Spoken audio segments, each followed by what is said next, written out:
Sa iba pang mga balita, nasawi ang isang suspect sa nangyaring nakawan sa Nueva Ecija matapos makipagparilan sa mga responding pulis. Arestado rin ang isa nitong kasama.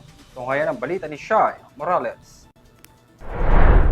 Patay ang isang sospek sa pagnanakaw habang sugatan ng isang pulis sa nauwing engkwentro matapos ang naganap na habulan sa barangay Bantug, Bungabon, Nueva Ecija kahapon.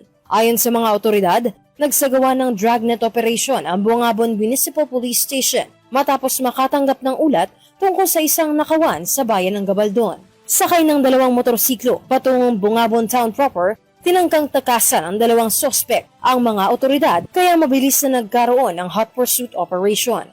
Huminto ang paghabol sa mga sospek matapos itong sumemplang sa kalsada, ngunit tinangka pa ring lumayo sa kanilang motorsiklo at umano'y pinaputukan pa ang mga humahabol na pulis na nagresulta sa palitan ng putok. Tinamaan sa kaliwang hita ang isang pulis na kasalukuyang nagpapagaling sa ospital. Dead on arrival ang isang sospek na nagtamo ng maraming tama ng bala sa katawan, habang nadakip naman ng pulisya ang kasama nito.